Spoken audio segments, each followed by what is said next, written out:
संतोषी माँ की कथा सबको मालूम है, रामायण की कथा सबको मालूम है, महाभारत की कथा सब मालूम है, ये मोबाइल की कथा मालूम नहीं है। एक सदस्य पर जो हमने विश्वास किया, उस विश्वास पर ये आदमी खरा उतरा है, इसके लिए मेरे को धन्यवाद देने के लिए मेरी जिम्मेदारी बनती है इस लोकतंत्र को मजबूत करने के लिए।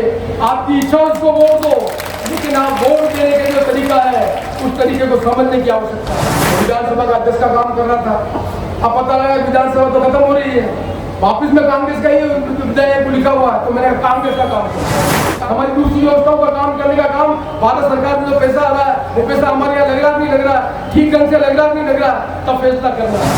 आप देखते हो मोबाइल पर क्या क्या चीज देखते हो, सब चीजें आती है। किसने माँ बाप ने देखा है बच्चा हमारा कितना टाइम पे लगा रहा है, मालूम ही नहीं होता। वोट तो देने का अधिकार है, वोट देना चाहिए नीति के आधार पर। शादी करने से क्या नुकसान होगा, क्या फायदा होगा, घर में क्या तकलीफ है। मैं 85 में मैंने शादी नहीं की, मैंने 86 में शादी की, और समझदार था मैंने अनपढ़ को नहीं लाया, अपने पढ़ी लिखे को लेकर आया। वो उसके शहर में रहने वाले लोगों से कंपटीशन करना है, तो हमारे गरीब इलाके के लोगों को अपने बच्चों की क्वालिटी ऑफ एजुकेशन में बहुत ज्यादा ध्यान देने की जरूरत है। पढ़ा लिखा नहीं हुआ, घर घर में तकलीफ आ जाएगी, और बहुत बड़ी हमारे सामाजिक जो तकलीफ बढ़ने वाली है। माँ बाप पढ़े लिखे होंगे तो बच्चे बच्ची को समझ सकेंगे, ये मोबाइल है मुझे मालूम है, इनको नहीं मालूम है, इसमें स्क्रीन टाइम आता है, कितने समय तक आप देखते हो मोबाइल पर, क्या क्या चीज देखते हो, सब चीजें आती है। किसने माँ बाप ने देखा है बच्चा हमारा कितना टाइम पे लगा रहा है, मालूम ही नहीं होता। कितने घंटे स्क्रीन टाइम पे लगा रहा है, क्या क्या देख रहा है, वो देख के क्या सीख रहा है। इसी बच्चा यदि होशियार है तो इसमें सब गुण भरे हुए हैं, उस गुण से माँ बाप उसकी मदद करके उसकी क्षमता का उपयोग लेकर आगे बढ़ाने का काम कर सकते हैं। ये काम माँ बाप उनको करना पड़ेगा।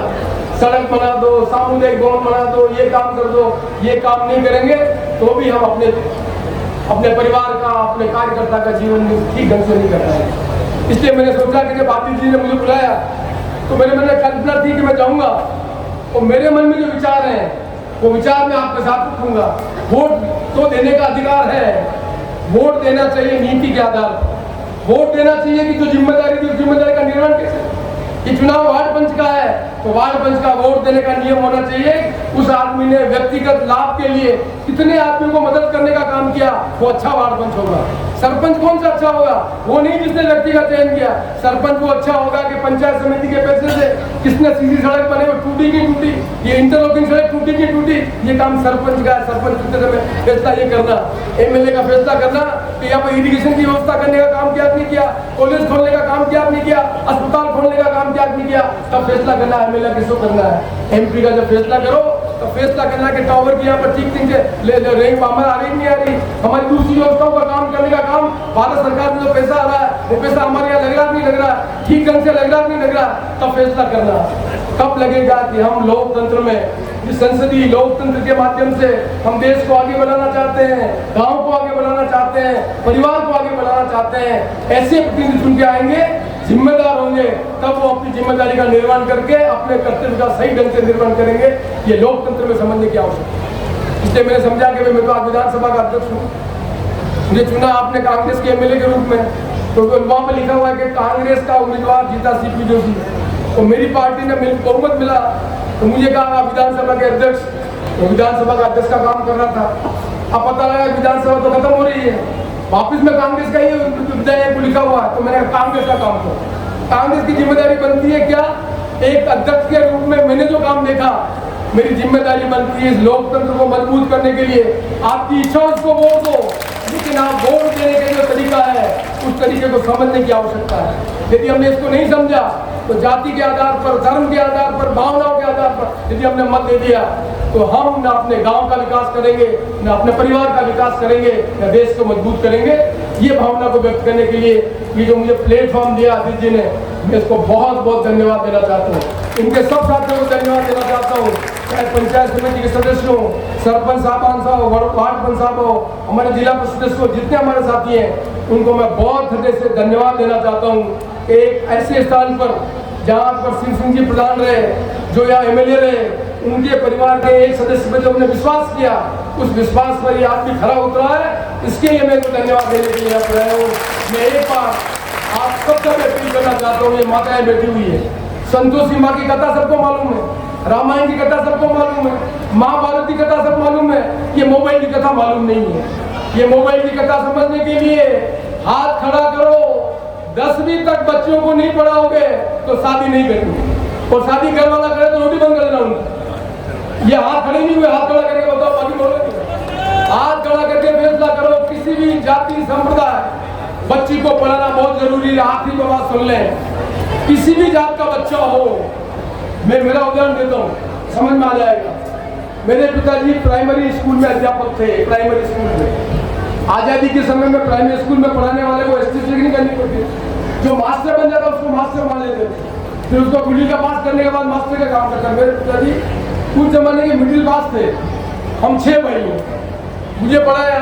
मैंने हायर सेकेंडरी पढ़ने के बाद कॉलेज में पढ़ने मुझे चला गया। मैंने वहाँ नेतागिरी की, मैंने एमएससी फिजिक्स की, एमए साइकोलॉजी की, एलएलबी की, मैंने पीएचडी की। मैं पढ़ लिया।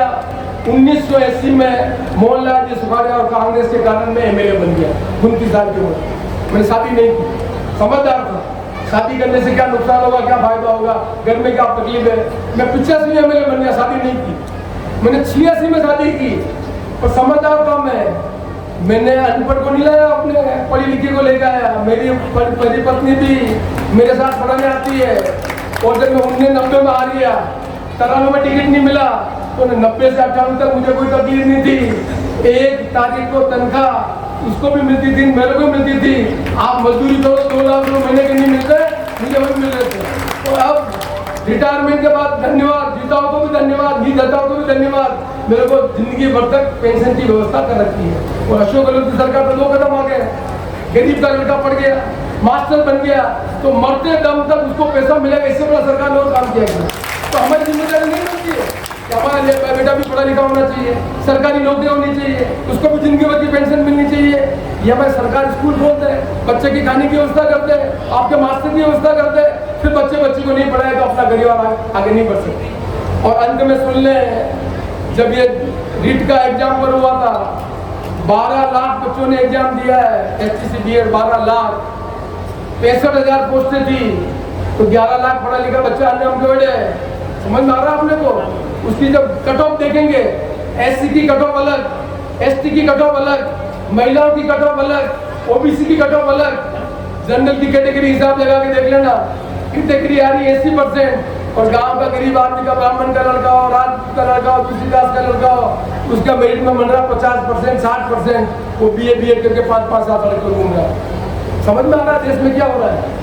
हम गांव का गरीब आदमी, किसी जाति का हो, किसी संप्रदाय का हो, ब्राह्मण हो, राजपूत हो, एससी हो, एसटी हो, हर कास्ट को, उसके शहर में रहने वाले लोगों से कंपटीशन करना है। तो हमारे गरीब इलाके के लोगों को अपने बच्चों की क्वालिटी ऑफ एजुकेशन में बहुत ज़्यादा ध्यान देने की जरूरत है। इस सरकार ने जो अंग्रेजी मीडियम स्कूल बनाई है, उस अंग्रेजी मीडियम स्कूल में माँ बाप पढ़े लिखे अपने बच्चे को यदि ठीक ढंग से पढ़ाएंगे तो बच्चा आगे आने वाले समय में कॉम्पिटिटिव एग्जाम में भाग लेकर अपने जिंदगी को आगे बनाने का काम कर सकेगा। ये काम सब भाई बहनों को करना पड़ेगा, तब जाकर हम इस समस्या का निदान कर सकेंगे। तो मैं समझता हूँ कि आप सब भाई बहनों को इस देश में हमने संसदीय लोकतंत्र क्यों अपनाया, क्यों अलग अलग वोट देने का अधिकार दिया, क्या संविधान के अंदर व्यवस्था है, क्या मौलिक अधिकार है, क्या नियम और कानून है, क्या भारत सरकार का पैसा स्टे करती है सरकार में कैसे काम होता है, ये हम नहीं समझेंगे तो हम संसदीय लोकतंत्र के माध्यम से न देश की प्रगति कर पाएंगे, न प्रदेश की प्रगति कर पाएंगे, न गांव का विकास कर पाएंगे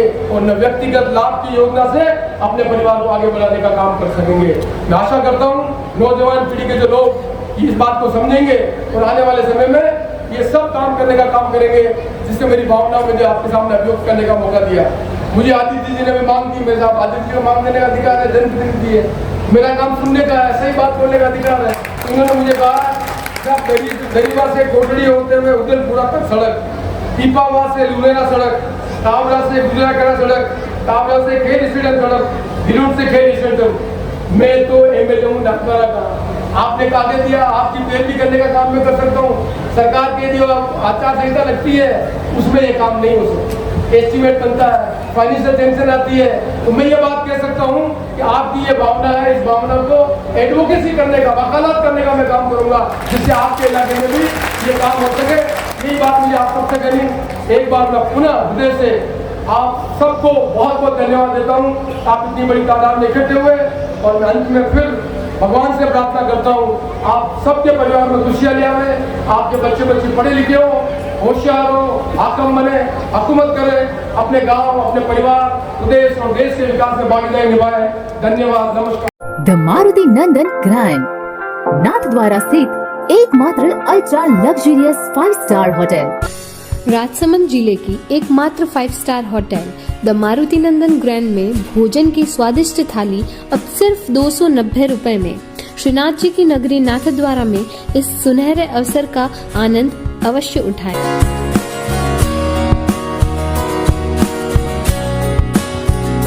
मारुति नंदन ग्रैंड, थिंक नाथद्वारा, थिंक नंदन ग्रैंड।